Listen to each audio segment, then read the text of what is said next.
CM पद से इस्तीफे के बाद उनके इस्तीफे की मंजूरी को लेकर के सस्पेंस चल रहा था, क्योंकि उसी के बाद तो शपथ ग्रहण होता। इसके लिए जो ताजा अपडेट ये है कि एलजी की ऑफिस में राष्ट्रपति भवन से ये पूरी फाइल आ चुकी है, इस्तीफे को मंजूरी मिल चुकी है। अब बारी है शपथ ग्रहण की, शाम तक उसकी भी तस्वीर आएगी। नमस्कार, मैं आपका सत्य सिंह। सिद्ध चिकित्सा पद्धति विश्व के लिए भारत का अद्भुत वरदान है। बिना मेडिसिन, बिना ऑपरेशन के कई बीमारियों का चिकित्सा सिद्ध शास्त्र के द्वारा संभव है।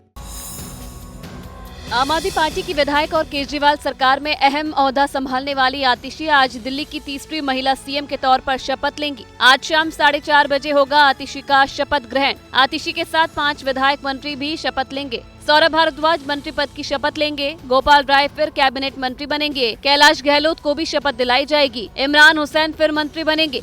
मुकेश अहलावत पहली बार मंत्री बनेंगे। सौरभ भारद्वाज, गोपाल राय, कैलाश गहलोत और इमरान हुसैन केजरीवाल सरकार में भी मंत्री थे, उन्हें फिर से आतिशी कैबिनेट में शामिल किया जाएगा, जबकि मुकेश अहलावत दिल्ली की नई सरकार में पहली बार शामिल होंगे।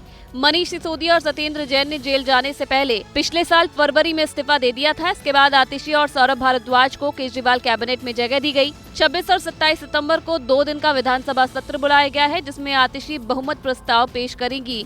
मौजूदा विधानसभा का कार्यकाल 23 फरवरी 2025 को खत्म होगा, यानी आतिशी सरकार का कार्यकाल महज कुछ महीनों का ही होगा।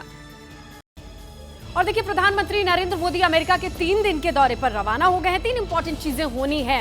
एक तो क्वाड समिट में उनका हिस्सा लेना, दूसरी इंडियन कम्युनिटी से बात करना, और सबसे important last but not the least कह सकते हैं, जो बाइडेन के साथ बायलैटरल मीटिंग।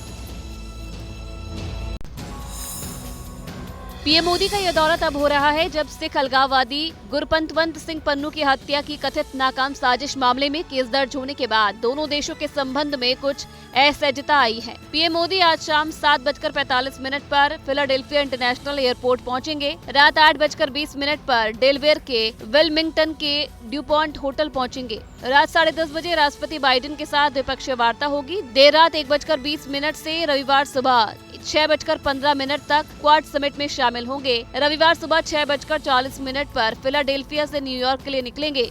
रविवार सुबह 8:45 पर न्यूयॉर्क के होटल लोट न्यूयॉर्क पैलेस पहुंचेंगे। क्वाड समिट के इधर पीएम मोदी और राष्ट्रपति बाइडेन के बीच द्विपक्षीय वार्ता होगी, जिसके बाद 2 अहम समझौते होंगे। हिंद प्रशांत आर्थिक ढांचे IPF को लेकर समझौता होगा। भारत अमेरिका ड्रग फ्रेमवर्क पर MOU साइन किया जाएगा। न्यूयॉर्क में पीएम रविवार शाम को भारतीय समुदाय के लोगों को संबोधित करेंगे। और देखिए, सिख अलगाववादी गुरपतवंत पन्नू, इसे लेकर के जो ताजा अपडेट है वो ये है कि 4 जगहों पर पंजाब में NIA की टीम ने छापेमारी की, और जो चीजें मिली, जो एविडेंस मिले, ये काफी है साबित करने के लिए कि आतंकी गतिविधि हो या फिर हिंसा फैलाने की साजिश, पन्नू की इन्वॉल्वमेंट दिखाई देती है।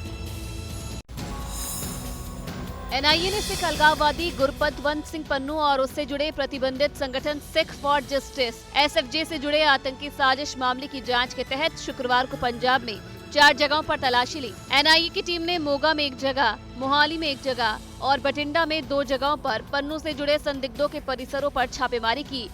छापेमारी के दौरान NIA टीम ने डिजिटल डिवाइस समेत अन्य दस्तावेज जब्त किए, जिनसे पता चल रहा है कि पन्नू ने आतंकवादी गतिविधियां और हिंसा बढ़ाने की साजिश रची थी।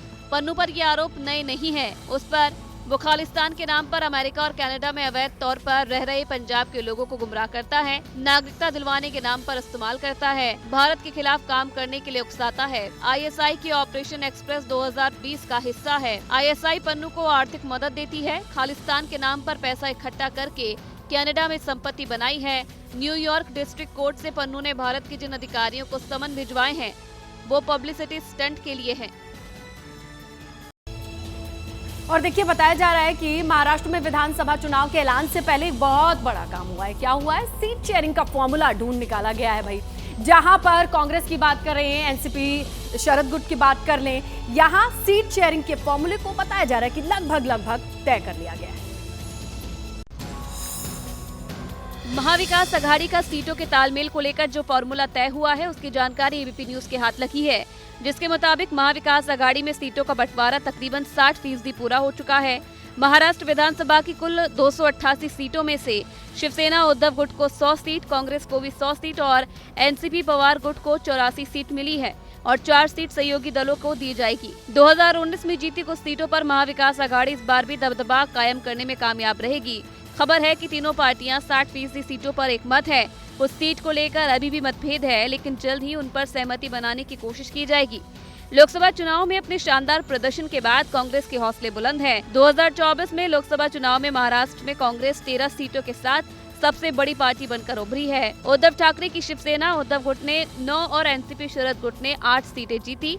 इस बीच कांग्रेस में मुसलमानों के लिए 24 सीट देने की मांग उठने लगी है। दूसरे लोगों को भी साथ में लेना पड़ता है, इसलिए मेरा कहना है 24 दीजिए। और देखिए, कहते हैं सुबह का भूला शाम को लौट आए तो उसे भूला नहीं कहते हैं। ये एग्जाम्पल सेट हो सकता है अगर आप हरियाणा इलेक्शन को देखेंगे। भतीजे खट्टर के रमित खट्टर, मनोहर लाल खट्टर के भतीजे कांग्रेस में जाते हैं, ये खबर आती है और शाम तक उनको वापस बुला लिया गया।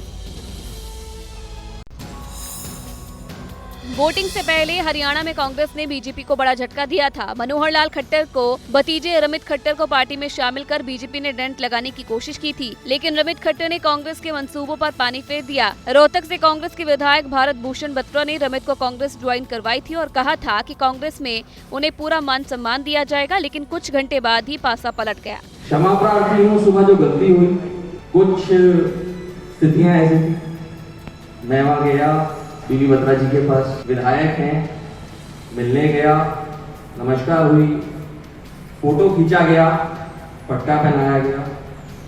सियासी ड्रामे के बाद रमित खट्टर फिर से बीजेपी में लौट आए हैं। पूर्व मंत्री और रोहतक से बीजेपी के टिकट पर चुनाव लड़ रहे मनीष ग्रोवी की अगुवाई में बीजेपी नेताओं ने भगवा पटका पहनाकर रमित को पार्टी ज्वाइन करवाई। इस मौके पर रमित ने कहा कि कांग्रेस के विधायक से मुलाकात के दौरान उनके साथ धोखा हुआ, लेकिन उन्हें तुरंत एहसास हुआ और वो फिर बीजेपी में लौट आए हैं।